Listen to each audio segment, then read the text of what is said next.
तो अद्रिका जी, आज हम लोग किसकी कहानी सुनने जा रहे हैं?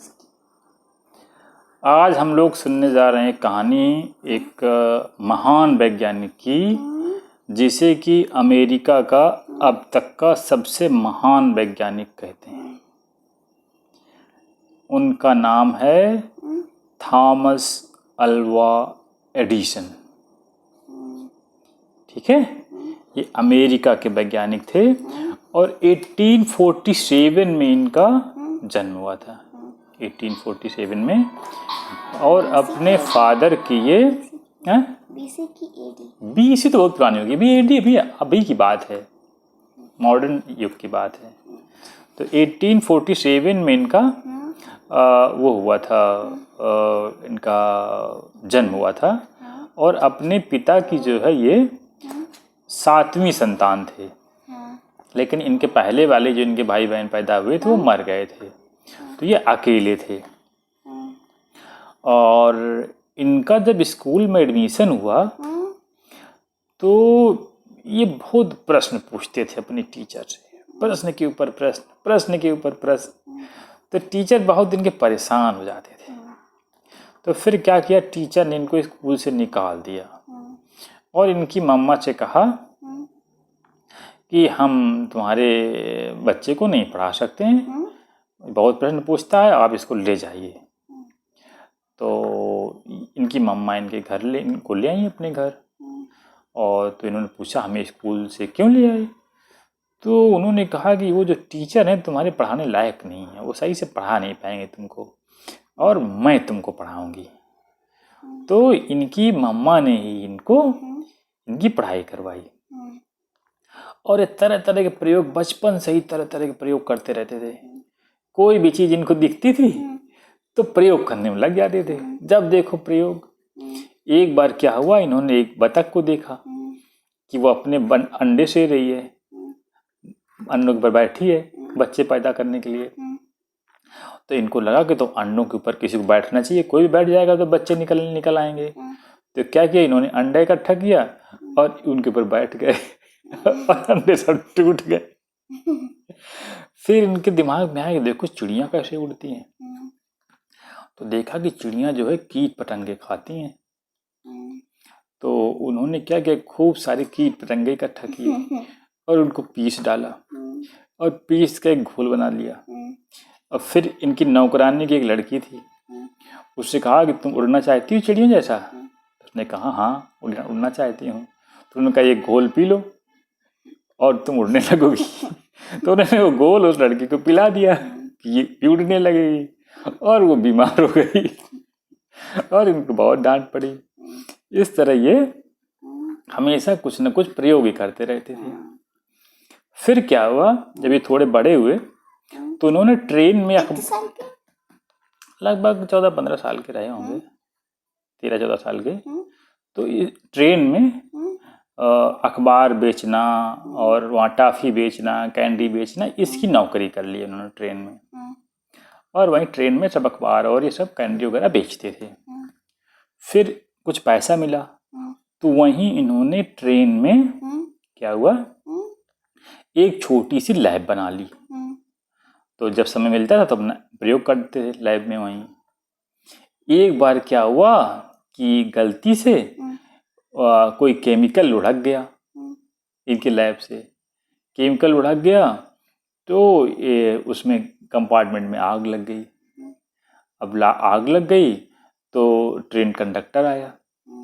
ट्रेन कंडक्टर ने देखा कि इनके सामान से आग लग गई है, तो इनका सारा सामान फेंक दिया वहाँ से।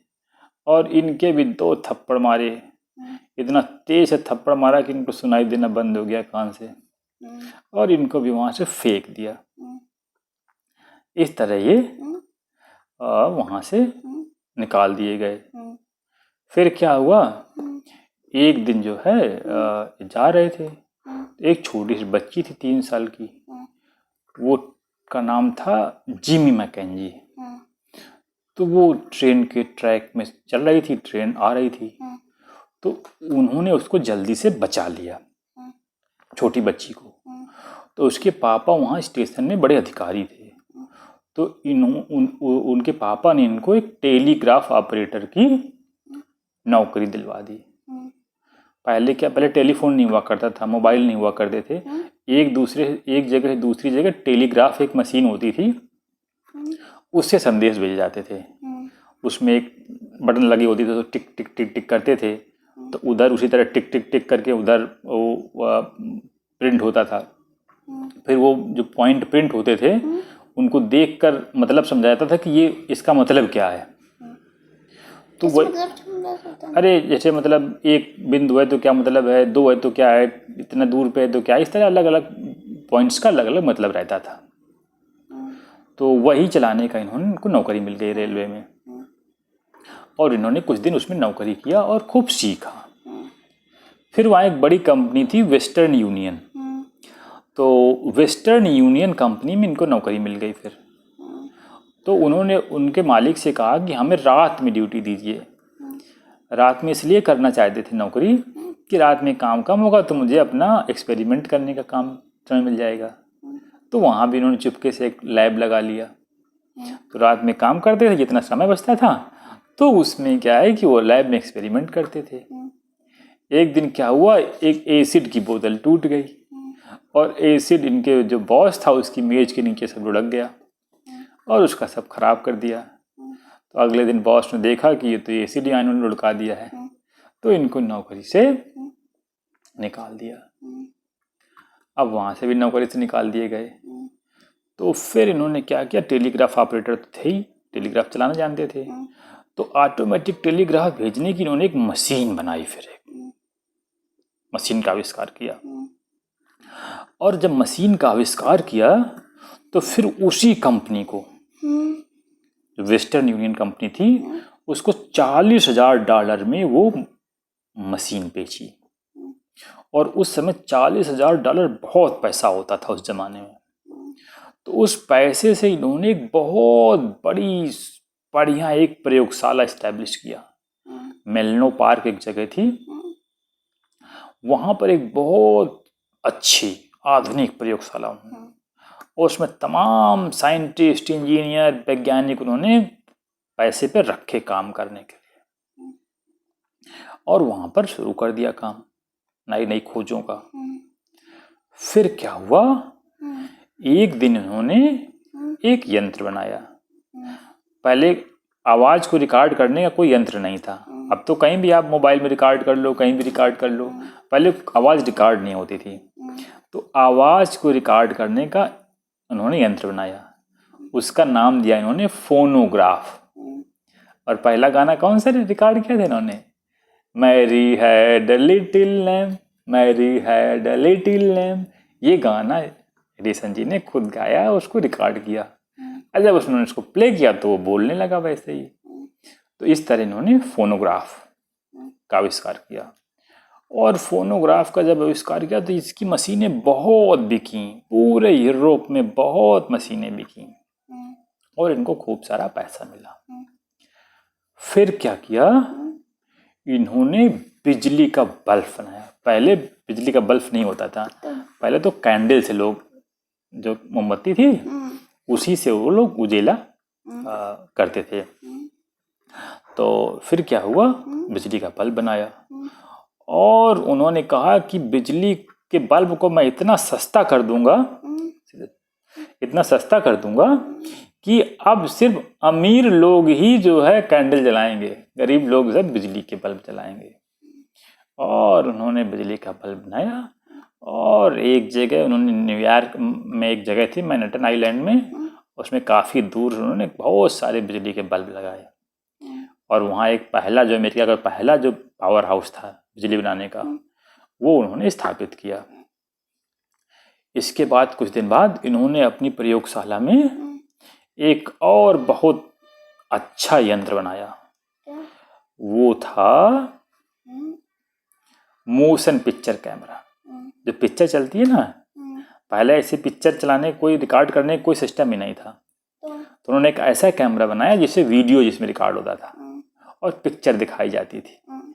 तो फिर उससे जगह जगह पिक्चर दिखाई जाने लगी, और बहुत सारे कैमरे इनके बिके, बहुत सारी इन्होंने पिक्चर बनाई उस कैमरे की मदद से, उनको बेचा, और इस तरह से कैसे लोगों को बेचते थे। और इनकी लैब इतनी अच्छी थी कि इन्होंने बहुत सारे उसमें आविष्कार किए, ढेर सारे आविष्कार। इनके नाम से अमेरिका में 1000 से अधिक पेटेंट दर्ज हैं। पेटेंट का मतलब ये होता है जब कोई नई चीज बनाता है तो क्या होता है, उसको डर होता है कि कोई मेरी चीज कॉपी ना कर ले, तो फिर कोई क्यों खरीदेगा, जो कॉपी कर लेगा वो बेचना शुरू कर देगा। तो सरकार के यहाँ से इस तरह का लाइसेंस मिल जाता है कि ये चीज इनकी अनुमति के बगैर दूसरा नहीं बना पाएगा, और अगर कोई बनाएगा तो उसको इनकी अनुमति लेना पड़ेगा और इनको पैसे देने पड़ेंगे। तो एक तरह का लाइसेंस होता है सरकार से कि दूसरा उस प्रोडक्ट को कॉपी ना कर पाए। और जो लोग नई चीज खोज करते हैं उसी के लिए लाइसेंस मिलता है पेटेंट। तो इन्होंने 1093 पेटेंट दर्ज है इनके नाम से, मतलब इन्होंने 1093 नई चीजों की खोज की। इसके बाद क्या हुआ, विश्व युद्ध हो गया, शुरू हो गया वर्ल्ड वॉर। तो रबड़ जो है ना, रबड़ की बड़ी कमी हो गई, क्योंकि रबड़ के पहिए बने होते हैं टैंक के सब जगह के, तो रबड़ की कमी हो गई। तो फिर कुछ लोगों ने कहा आप पहले रबड़ क्या है, वहाँ से आती थी दक्षिण अमेरिका से, अमेजन के जंगलों से रबड़ का एक पेड़ होता था, उसी का जो दूध निकलता था पेड़ से, उससे रबड़ बनती थी। तो फिर इनसे कहा गया कि तुम यहाँ कोई ऐसा पौधा की खोज करो जिससे यहीं रबड़ बन जाए अमेरिका में ही। तो उन्होंने बहुत सारा खोज किया, बहुत प्रयोग किया। तो फिर एक पौधा इन्होंने खोज निकाला, गोल्डन रॉड करके उसका नाम था, और उससे उन्होंने रबड़ बनानी शुरू कर दी, और इस तरह से रबड़ बनने लगी। और फिर वॉर के टाइम में क्या है कि दवा एक आती है, एस्पिरिन दवा होती है, उसकी बड़ा कमी पड़ गई। फिनॉल से बनती थी वो, फिनॉल बाहर से आता था। नहीं दवाई क्यों? क्योंकि वो उसका जो प्रोडक्ट होता था फिनॉल से बनती थी। फिनॉल जर्मनी से आता था। नहीं उसका यूज क्या होता है, दवा का क्या यूज होता है? दर्द खत्म करने के काम में आती दवा, वो पेन किलर है। तो जर्मनी से उसका मटेरियल आता था, तो उन्होंने देना बंद कर दिया क्योंकि जर्मनी अमेरिका के विरोध में लड़ रहा था। तो फिर उन्होंने वहीं पर फिर फिनॉल बनाना शुरू कर दिया अपने देश में, अपनी उसमें फैक्ट्री में, आर्टिफिशियल तरीके से खोज की बनाने की, और फिर से उसे दवा भी बनने शुरू हो गई। इस तरीके से इन्होंने बहुत सारे आविष्कार किए जबकि इनको सुनाई नहीं देता था। एक बार इन्होंने कहा कि मुझको सुनाई नहीं देता तो बड़ा अच्छा रहता है, मुझे कोई पढ़ने में डिस्टर्ब नहीं कर पाता, और मैं हमेशा पढ़ता ही रहता हूँ। और ये हमेशा पढ़ते रहते, बहुत किताबें पढ़ते थे, ढेर सारी, लाइब्रेरी में जाते थे तो पूरी लाइब्रेरी पढ़ डालते थे, और इनको बहुत ज्ञान था। इस तरह इन्होंने बहुत सारे आविष्कार किए और एक बहुत महान वैज्ञानिक बने। जबकि इनके टीचर कहते थे इनको तो कुछ आता ही नहीं, हमेशा प्रश्न ही पूछते रहते हैं। इसलिए कभी प्रश्न पूछने में कभी कोई संकोच नहीं करना चाहिए। अगर कोई समझ में बात ना आए तो उस बारे में तुरंत प्रश्न पूछना चाहिए, और नई चीज़ों के बारे में जानकारी करनी चाहिए। तो ये थी कहानी थॉमस अल्वा एडिसन की, और इनकी मृत्यु हुई 84 ईयर। कैसे? बूढ़े हो के मरे, 84 ईयर में इनकी डेथ हो गई। ठीक है, ओके, थैंक यू।